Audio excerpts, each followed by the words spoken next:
MLA Somireddy Chandramohan రెడ్డిపై మాజీ మంత్రి కాకాని గోవర్ధన్ రెడ్డి సంచలన వ్యాఖ్యలు చేశారు. సోమిరెడ్డి అవినీతికి పాల్పడుతున్నారని ఆరోపించారు. బ్లాక్ మెయిల్ చేసి డబ్బులు వసూలు చేయడం సోమిరెడ్డికి అలవాటైన పనన్నారు. వాటితో పాటు కాంట్రాక్ట్, అవుట్ సోర్సింగ్ ఉద్యోగాలు కూడా డబ్బులు వసూలు చేస్తున్నారంటూ ఆరోపించారు కాకాని. అంతేకాకుండా ఒక నియంతలా సోమిరెడ్డి వ్యవహరిస్తున్నారంటూ కాకాని మండిపడ్డారు. అధికారాన్ని అడ్డం పెట్టుకుని తనపై తప్పుడు కేసులు పెడుతున్నారని ఆరోపించారు. తాను కేసులకు భయపడే మనిషిని కాదన్నారు కాకాని. స్థాయికి మించి సోమిరెడ్డి వ్యవహరిస్తున్నారని, ఎంతలో ఉండాలో అంతలో ఉంటే బాగుంటుందంటూ హెచ్చరించారు. అధికారంలో ఉన్నప్పుడు బెదిరిస్తావు, అధికారం లేనప్పుడు బ్లాక్మెయిల్ చేస్తావు. నేను నిన్ను అనేక సందర్భాల్లో మాట్లాడాను గురించి. ఏమని? నువ్వు పోస్టులు అమ్ముకుంటున్నావు, ఇది గతంలో నీకు అలవాటు ఉంది. నువ్వు మంత్రిగా ఉన్నప్పుడే లెటర్ హెడ్ మీద సంతకాలు పెట్టి అక్కడ ఇచ్చిపోతే నీ కొడుకు వాళ్ళ పేర్లు రాసి పంపిస్తున్నాడు. షిఫ్ట్ ఆపరేటర్లకు సంబంధించి షిఫ్ట్ ఆపరేటర్ పోస్టులు అమ్ముకున్నావు. ఈరోజు విఓఏ పోస్టులు అమ్ముకున్నావు, ఫీల్డ్ అసిస్టెంట్ పోస్టులు అమ్ముకున్నావు, డీలర్లు, రేషన్ డీలర్ల పోస్టులు అమ్ముకున్నావు. మధ్యాహ్న భోజనానికి సంబంధించిన మరింత సమాచారం మా ప్రతినిధి రాజు లైవ్ లో అందిస్తారు. రాజు, కాకాని చేసిన వ్యాఖ్యలకి సోమిరెడ్డి నుంచి ఏమైనా స్పందన వచ్చిందా? అంటే ఇప్పటి వరకు సోమిరెడ్డి చంద్రమోహన్ రెడ్డి మాత్రము ఎలాంటి కామెంట్స్ చేయలేదు, మౌనం వీడని పరిస్థితి కనిపిస్తుంది. అయితే సోమిరెడ్డిపై సర్వేపల్లి మాజీ ఎమ్మెల్యే, మాజీ మంత్రి కాకాని గోవర్ధన్ రెడ్డి చేసిన వ్యాఖ్యలు మాత్రం ఇప్పుడు పెద్ద దుమారమేలపై సింహపురి రాజకీయాల్లో, ప్రత్యేకించి సర్వేపల్లి రాజకీయాలకు ప్రత్యేకత ఉంది. ఎప్పుడు సోమిరెడ్డి వర్సెస్ కాకాని గోవర్ధన్ రెడ్డి మధ్య ఎప్పుడు ఫైట్ నడుస్తూ ఉంటుంది. అయితే ఈసారి గత ఎన్నికల తర్వాత ఒక 3 నెలలుగా సోమిరెడ్డి చంద్రమోహన్ రెడ్డి అయితే మౌనంగా ఉన్నా, ప్రత్యేకించి సర్వేపల్లిలో పెద్ద ఎత్తున ప్రతి విషయాన్ని, అంటే ఏదైతే సోమిరెడ్డి మీద వస్తున్న ప్రతి ఆరోపణని తిప్పికొట్టే ప్రయత్నం అయితే కాకాని గోవర్ధన్ రెడ్డి చేస్తున్న పరిస్థితి. అయితే ఈ మధ్య కాలంలోనే ఒక ఫీల్డ్ అసిస్టెంట్ ఉద్యోగానికి సంబంధించి 3 లక్షల రూపాయలు లంచం అడిగాడు అని చెప్పి ఇప్పటికే పెద్ద ఎత్తున సోషల్ మీడియాలో వైరల్ అవుతుంది ఈ వార్త. అయితే సోమిరెడ్డి 3 లక్షల రూపాయలు లంచం అడిగినది కూడా ఒక బీజేపీకి సంబంధించినటువంటి లీడర్ పెంచలయ్య అని ఒక లీడర్ మీడియా ముందుకు వచ్చి ఆరోపించడంతోనే ఈ వ్యవహారం వెలుగులోకి వచ్చింది. అయితే సోమిరెడ్డి చంద్రమోహన్ రెడ్డి 3 లక్షల రూపాయలు లంచం తీసుకున్నాడా లేదా అన్న విషయాన్ని పక్కన పెడితే ఈ విషయం పెద్ద ఎత్తున వైరల్ అవుతోంది. ఈ నేపథ్యంలోనే సోమిరెడ్డి చంద్రమోహన్ రెడ్డి దీని కామెంట్స్కి కౌంటర్ ఇవ్వకుండా నేరుగా ఎవరైతే సోషల్ మీడియాలో వైరల్ చేస్తూ పెద్ద ఎత్తున ఆరోపణలు చేశాడో అతనిపైన, మరోవైపు సర్వేపల్లి మాజీ ఎమ్మెల్యేగా ఉన్నటువంటి వైసీపీ నేత కాకాని గోవర్ధన్ రెడ్డి పైన, వీరిద్దరి మీద పోలీస్ స్టేషన్లో కేసు నమోదైంది. A1, A2గా ఇప్పుడు ఇద్దరుగా ఉన్నారు. అయితే ఈ వ్యవహారం రాజకీయ రచ్చన రేపిన పరిస్థితి కనిపిస్తుంది. సోమిరెడ్డి చంద్రమోహన్ రెడ్డి అధికారంలో ఉన్నప్పుడు, అధికారంలో లేనప్పుడు ఒకటి బెదిరించడం, లేదంటే బ్లాక్మెయిల్ చేయడం, ఈ రకంగానే డబ్బులు దండుకోవడం అనేది అలవాటు అయిపోయిందని పెద్ద ఎత్తున ఒక దుమారం లేపేసే కామెంట్స్ చేయడమే ఒక సంచలనం రేకే నేతృత్వంలో ఇప్పటివరకు కూడా సోమిరెడ్డి చంద్రమోహన్ రెడ్డి అయితే కాకాని గోవర్ధన్ రెడ్డి చేసిన వ్యాఖ్యలు కానీ, బీజేపీ నేత పెంచలయ్య చేసిన ఆరోపణలు కానీ ఇప్పటి వరకు కూడా కౌంటర్ ఇచ్చేందుకు, లేదంటే దానికి సమాధానం ఇచ్చేందుకు మీడియా ముందుకు రాకపోవడమే ఇప్పుడు చర్చగా మారింది. అయితే కాకాని గోవర్ధన్ రెడ్డి మాత్రము ఇలాంటి తాకాడు చెప్పులకు, లేదంటే ఇలాంటి కేసులకు బెదిరిపోయేది లేదు, తాను నిజాయితీపరుడు, అవినీతిపరుడు కాదు అని నిరూపించుకోవాల్సిన అవసరము సోమిరెడ్డి చంద్రమోహన్ రెడ్డిపై ఉందని చెప్పి కాకాని గోవర్ధన్ రెడ్డి ఆరోపిస్తున్న నేపథ్యంలో ఖచ్చితంగా సింహపురి రాజకీయాలు మాత్రము మరోసారి వేడికిన పరిస్థితి కనిపిస్తుంది. హైదరాబాద్ ప్రభుత్వాన్ని టార్గెట్ చేస్తున్నాయి విపక్షాలు. అయితే బీజేపీలో మాత్రం ఈ అంశంపై క్లారిటీ మిస్ అయిందనే చర్చ జరుగుతోంది. కొందరు నేతలు హైదరాబాద్ కూల్చివేతల్ని వ్యతిరేకిస్తుంటే, ఇంకొంతమంది అక్రమ నిర్మాణాలన్నింటినీ కూల్చేయాలని కోరుతున్నారు. హైదరాబాద్ లో ఎన్ని అక్రమ నిర్మాణాలు ఉన్నాయనే దానిపై గతంలో హైకోర్టు ఇచ్చిన తీర్పులున్నాయని, రేవంత్ సర్కార్ చిత్తశుద్ధుంటే వాటన్నింటినీ కూల్చేయాలి అన్నారు ఎంపీ రఘునందన్ రావు. కొన్ని నిర్మాణాలని కూల్చేసి మరికొన్నిటిని వదిలేయడం సరికాదన్నారు. అయితే హైడ్రా పేరుతో రేవంత్ సర్కార్ ప్రజలకు నిద్ర లేకుండా చేస్తోందని మండిపడ్డారు మరో బీజేపీ నేత ఈటెల రాజేందర్. గతంలో ప్రభుత్వాలే పలు చెరువుల్ని పూర్తి చేశాయన్నారు. పేదల ఇళ్ల జోలికి రావద్దని ప్రభుత్వాన్ని హెచ్చరించారు ఈటెల. ప్రతినిధి విద్యాసాగర్ మరింత సమాచారంతో సిద్ధంగా ఉన్నారు. విద్యాసాగర్, హైడ్రా కూల్చివేతలకు సంబంధించి కొంతమంది సమర్థిస్తున్నారు, కొంతమంది విమర్శిస్తున్నారు, కొంతమంది సవాళ్లు విసురుతున్నారు, ప్రశంసలు కురిపిస్తున్నారు, రకరకాల రియాక్షన్స్ వస్తున్నాయి. కానీ పేదల సంగతి ఏంటి? తమ ఇళ్లు ఈ FTL పరిధిలో ఉన్నాయన్న విషయం తెలియకుండా బిల్డర్ చెప్పిన మాటల్ని గుడ్డిగా నమ్మేసి కొనుక్కున్న అమాయక ప్రజల పరిస్థితి ఏంటి? దాని గురించి ఏమన్నా హైడ్రా ఆలోచిస్తోందా? దానికి ఏమన్నా చెప్తోందా?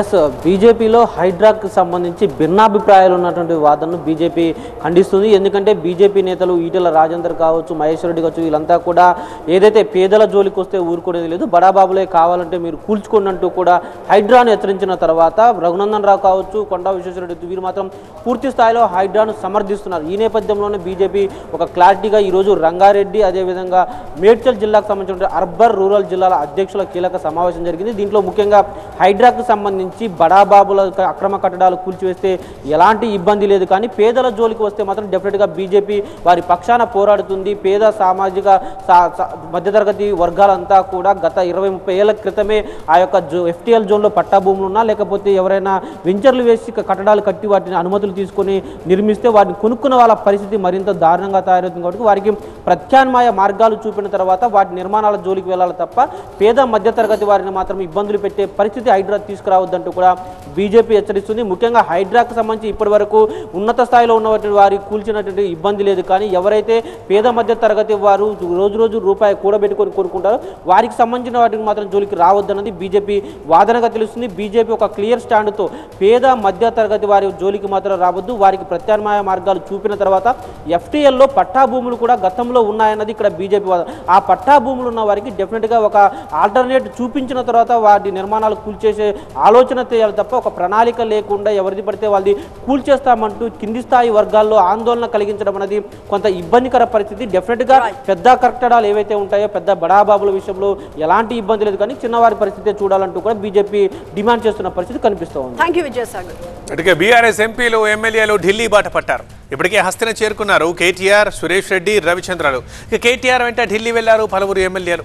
రేపు మరికొంతమంది ఎమ్మెల్యేలు వెళ్లే అవకాశం ఉంది. ఎమ్మెల్సీ కవిత బెయిల్ పిటిషన్పై రేపు సుప్రీంకోర్టు తీర్పు ఇవ్వనుంది. సో తీర్పుతో హస్తినకి బీఆర్ఎస్ నేతలు వెళ్లారు. కవితకి బెయిల్ వస్తుందన్న ఆశాభావంతో ఉంది బీఆర్ఎస్, అందుకే ఢిల్లీకి క్యూ కడుతున్నారు బీఆర్ఎస్ నేతలు. వర్కింగ్ ప్రెసిడెంట్ కేటీఆర్తో పాటు పలువురు ఎమ్మెల్యేలు, ముఖ్య నేతలు ఇప్పటికే హస్తినకు చేరుకున్నారు. రేపు మరికొంతమంది ఢిల్లీ వెళ్తున్నారు. లిక్కర్ స్కామ్లో అరెస్ట్ అయి తీహార్ జైల్లో ఉన్న ఎమ్మెల్సీ కవిత బెయిల్ పిటిషన్పై రేపు సుప్రీంకోర్టు తీర్పు ఇవ్వనుంది. దీంతో కవితకు బెయిల్ వస్తుందన్న ఆశాభావంతో ఉన్నారు బీఆర్ఎస్ నేతలు. కవితకు వెల్కమ్ చెప్పడంతో పాటు పార్టీ అండగా ఉంది అన్న సంకేతం కూడా ఇవ్వనున్నారు నాయకులు. మా ప్రతినిధి రాకేష్ మరింత సమాచారం అందిస్తారు. రాకేష్, చూస్తుంటే ఈసారి బీఆర్ఎస్ చాలా ఆశాభావంతో ఉన్నట్టు కనిపిస్తోంది. సో ఏం కారణాలు అనుకుంటున్నారు దీనికి? కేసును మొత్తం కూడా స్టడీ చేశారు. ఇప్పటికే కేటీఆర్, మంత్రి హరీష్ రావు, మాజీ మంత్రి హరీష్ రావు, దాంతోపాటు ఒక 10-15 మంది ఎమ్మెల్యేలు ఢిల్లీ చేరుకున్నారు. ఈ సాయంత్రం 6 గంటల తర్వాత మరికొంతమంది వెళ్తారు. రేపు కూడా ఇంకొంతమంది వెళ్ళేటువంటి ఛాన్స్ ఉంది. అందుబాటులో ఉన్నటువంటి ఎమ్మెల్యేలు, ఎంపీలు, ఎమ్మెల్సీలు ఎవరైతే ఉన్నారో అందరూ కూడా ఢిల్లీ రావాలని పార్టీ నుంచి ఒక సంకేతం ఉంది. రేపు ఖచ్చితంగా బెయిల్ వచ్చే ఛాన్స్ ఉందని బీఆర్ఎస్ గట్టిగా భావిస్తుంది. ఎందుకంటే మొన్నటి వారం హరీష్ రావు అదేవిధంగా కేటీఆర్ ఇద్దరు కూడా అక్కడికి వెళ్ళారు, అడ్వకేట్లతో భేటీ అయ్యారు. అడ్వకేట్స్ ఇచ్చినటువంటి అష్యూరెన్స్ ఇప్పటికే మనీష్ సిసోడియాకు బెయిల్ వచ్చింది, బెయిల్ వచ్చే ఛాన్సెస్ చాలా పెరిగాయి. సుప్రీంకోర్టులో ఈసారి బెయిల్ వచ్చే అవకాశం ఖచ్చితంగా కనిపిస్తుందని ఇచ్చినటువంటి అష్యూరెన్స్ ప్రకారమే అంతా వెళ్ళారు. వెళ్ళడానికి కారణం ఏంటంటే కవిత రిలీజ్ అయిన తర్వాత మేమంతా పార్టీ కవితకు అండగా ఉంది, రాజకీయ కక్షలతో పెట్టినటువంటి కేసులు అయినప్పటికీ మా నేతకు మేము అండగా ఉన్నాం, అందుకే అందరం కలిసి వచ్చి ఢిల్లీకి వచ్చి వెల్కమ్ చెప్తామంటూ పార్టీకి సంబంధించినటువంటి ముఖ్య నేతలంతా కూడా వెళ్ళారు. రేపు ఒకవేళ బెయిల్ వచ్చినా, రేపు రిలీజ్ అయ్యే అవకాశం లేకపోయినా, ఎల్లుండి రిలీజ్ అయినా కూడా ఎల్లుండి వరకు ఢిల్లీలో నుండి ఆమెను అందరూ కలిసి హైదరాబాద్ తీసుకొచ్చేటువంటి ప్రయత్నం చేస్తున్నారు. ఒక సెలబ్రేషన్ మోడ్ని క్రియేట్ చేస్తున్నారు. పార్టీ క్యాడర్ కూడా ఒక సంకేతాన్ని మేమంతా కలిసికట్టుగా ఉన్నాం, ఈ కేసులను ఎదుర్కోవడానికి పార్టీ సిద్ధంగా ఉంది, ఎవరు ఆందోళన చెందాల్సినటువంటి అవసరం లేదు అంటూ గట్టిగా చెప్పేటువంటి ప్రయత్నం అయితే బీఆర్ఎస్ పార్టీ చేస్తుంది. రైట్ రాకేష్. ఇక తెలంగాణలో CMRF స్కామ్ దుమారం రేపుతోంది. ట్రీట్మెంట్ చేయకుండా నకిలీ బిల్లులతో నిధులు స్వాహా చేశారు. ఫేక్ బిల్లులతో కోట్ల రూపాయలు స్వాహా చేశాయి 28 ఆసుపత్రులు. హైదరాబాద్, ఖమ్మం జిల్లాల్లో 10 ఆసుపత్రులపై కేసులు నమోదయ్యాయి. నల్గొండ జిల్లాలో 3, కరీంనగర్, మహబూబాబాద్లో 2 ఆసుపత్రులు, వరంగల్ జిల్లాలో 1 ఆసుపత్రిపై కేసు నమోదైంది. ఫోర్జరీ, చీటింగ్ పై 6 FIRలు నమోదయ్యాయి. 17 కేసులు నమోదయ్యాయి. 4గురిని అరెస్ట్ చేశారు CCS పోలీసులు. తెలంగాణలో CM relief fund scam hot topic గా మారింది. ఈ కుంభకోణంలో కొన్ని ప్రైవేట్ ఆసుపత్రుల నిర్వాకం బయటపడింది. పేషెంట్లకు ట్రీట్మెంట్ అందించకుండానే నకిలీ బిల్లులతో CMRF నిధులు కొట్టేసి మోసాలకు పాల్పడ్డట్లు CID గుర్తించింది. దీంతో ప్రజల సొమ్మును లూటీ చేసిన ఆసుపత్రులపై కేసులు నమోదు చేసింది. హైదరాబాద్, ఖమ్మం, నల్గొండ, కరీంనగర్, వరంగల్, మహబూబాబాద్ జిల్లాల్లోని మొత్తం 28 ప్రైవేట్ ఆసుపత్రులపై కేసులు నమోదు చేసింది. గతేడాది ఏప్రిల్కి ముందు ఆసుపత్రులు ఈ దందా చేసినట్లు ఎఫ్ఐఆర్లో పేర్కొంది సిఐడి. నకిలీ బిల్లులతో ప్రైవేట్ ఆసుపత్రులు ముఖ్యమంత్రి సహాయ నిధి డబ్బులను దుర్వినియోగం చేస్తున్నాయనే ఆరోపణలు తీవ్ర స్థాయిలో ఉన్నాయి. ఈ క్రమంలో ఉద్యోగులు, ఆసుపత్రి సిబ్బంది కలిసి నిధులు దోచేశారని సిఐడి తన ఎఫ్ఐఆర్లో పేర్కొంది. సచివాలయంలోని సీఎంఆర్ఎఫ్ అధికారి ఇచ్చిన ఫిర్యాదుతో సిఐడి ఈ విచారణ చేపట్టగా ప్రైవేట్ ఆసుపత్రులు నిర్వహిస్తున్న దందా బట్టబయలైంది. మరింత సమాచారం మా కరెస్పాండెంట్ ప్రణీత అందిస్తారు. ప్రణీత, తెలంగాణలో సీఎంఆర్ఎఫ్ స్కామ్కి సంబంధించి సిఐడి దర్యాప్తు మొదలుపెట్టింది. గత 2 డేస్ క్రితమే సిఐడి చీఫ్గా ఉన్నటువంటి శిఖా గోయల్ మొత్తం తెలంగాణ వ్యాప్తంగా ఈ తరహా ఫ్రాడ్స్కి పాల్పడుతున్నటువంటి హాస్పిటల్స్ని ఐడెంటిఫై చేశారు. సీఎంఆర్ఎఫ్కి వాళ్ళు పెట్టుకున్నటువంటి బిల్స్ అన్నింటినీ కూడా వెరిఫై చేసిన తర్వాత ఈ నకిలీ బిల్స్ ప్రొవైడ్ చేసినటువంటి హాస్పిటల్స్ ఏవైతే ఉన్నాయో వాటన్నిటిపైన కూడా చర్యలు తీసుకోవాల్సిందిగా సీఎంఆర్ఎఫ్ సెక్షన్ ఆఫీసర్ మూర్తి ఇచ్చినటువంటి ఫిర్యాదు మేరకు సిఐడి పోలీసులు కేసు నమోదు చేశారు. అయితే గత కొన్ని నెలల క్రితమే సిసిఎస్ పోలీసులు సైతం ఈ సీఎంఆర్ఎఫ్ స్కామ్ పైన కేసు నమోదు చేసి 4గురిని ఈ కేసులో అరెస్ట్ చేశారు. అయితే ఆ 4గురు కూడా ఎటువంటి హాస్పిటల్కి సంబంధించినటువంటి వ్యక్తులు కాదు, కేవలం వాళ్ళు ఎవరైతే పేషెంట్స్ తరపున ఉన్నటువంటి వ్యక్తులకు చెక్కులు జారీ చేసేటువంటి మీడియేటర్స్ ఎవరైతే ఉంటారో వాళ్ళని మాత్రమే అరెస్ట్ చేశారు. కానీ ఇప్పుడు ప్రైవేట్ హాస్పిటల్స్కి సంబంధించినటువంటి వ్యక్తులు ఇందులో ఇన్వాల్వ్ అయ్యారు.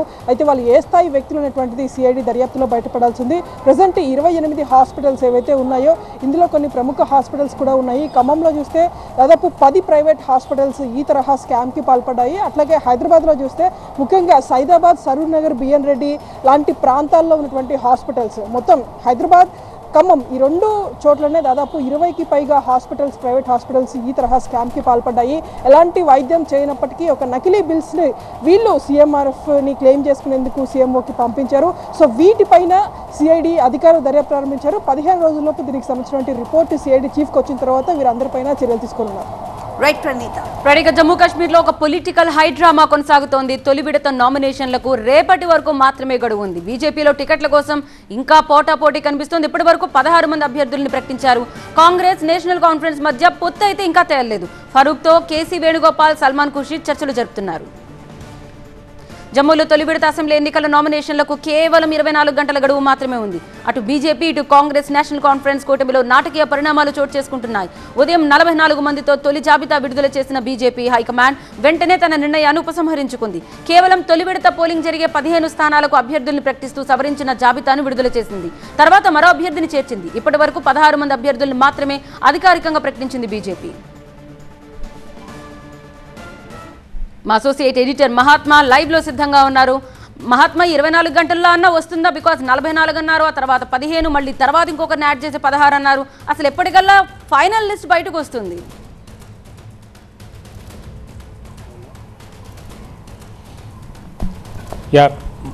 ఇక్కడ ఫస్ట్ ఫేజ్ ఎలక్షన్స్ని దృష్టిలో పెట్టుకుని జాబితా అయితే విడుదల చేశారు. ఆ ఫస్ట్ ఫేజ్ జాబితా రేపటిలోగా నామినేషన్లు దాఖలు చేయాల్సి ఉంటుంది కాబట్టి వారు దాని మీద ఫోకస్ చేశారు. మిగతా 2 ఫేజెస్కి సంబంధించి ఇంకా కొంత గడువు ఉంది కాబట్టి దానికి సంబంధించిన ఎక్సర్సైజ్ తదుపరి చేసి ఆ మేరకు అభ్యర్థులను ఖరారు చేస్తారు. ఇక్కడ మొత్తం వ్యవహారంలో నేషనల్ కాన్ఫరెన్స్, కాంగ్రెస్ మధ్య పొత్తుకు సంబంధించిందే ఇంకా ఎటూ తేలలేదు.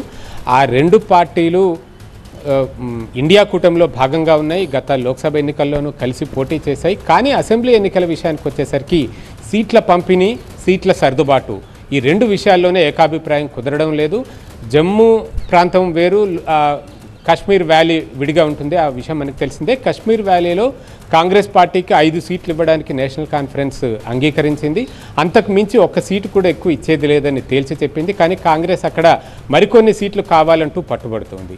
ఇక జమ్మూ రీజన్లో 28 నుంచి 30 సీట్లు కాంగ్రెస్కి ఇవ్వడానికి కూడా నేషనల్ కాన్ఫరెన్స్ అంగీకరించింది. అయితే ఈ సీట్ల సంఖ్య, ఎవరు ఎక్కడ ఎన్ని పోటీ చేయాలన్న విషయంలో ఏకాభిప్రాయం కుదరకపోవడం, అలాగే కొన్ని సెగ్మెంట్లు దోడా వంటి నియోజకవర్గాల్లో తాము పోటీ చేస్తామంటూ పట్టుబట్టడం, ఇలాంటి కారణాలతో ఏకాభిప్రాయం కుదరక అది ఇంకా ఒక కొలిక్కి రాలేదు. రేపటిలోగా నామినేషన్లు దాఖలు చేయడానికి ఫస్ట్ ఫేజ్కి సంబంధించి చివరి తేదీ కాబట్టి ఈ రాత్రి కల్లా ఆ పొత్తులు ఖరారవ్వాల్సిందే. లేదు అంటే ఎవరికి వారు విడిగా పోటీ చేయడమా, లేదు అంటే మరొక ప్రత్యామ్నాయంగా ఒక ఫ్రెండ్లీ కంటెస్ట్, అంటే ఏకాభిప్రాయం కుదిరిన వరకు పొత్తులు పెట్టుకుని కుదరని స్థానాల్లో ఫ్రెండ్లీ కంటెస్ట్కి వెళ్ళడమా అన్న దాని మీద ప్రస్తుతం కసరత్తు జరుగుతోంది. శ్రీనగర్కి ట్రబుల్ షూటర్స్గా పేరొందిన కేసీ వేణుగోపాల్, సల్మాన్ ఖుర్షీద్ ఇద్దరు కూడా అక్కడికి వెళ్ళి మరీ నేషనల్ కాన్ఫరెన్స్ అధినేతతో చర్చలు జరుపుతున్నారు. ఈ రాత్రికల్లా దాని మీద ఒక క్లారిటీ వచ్చే అవకాశం కనిపిస్తోంది.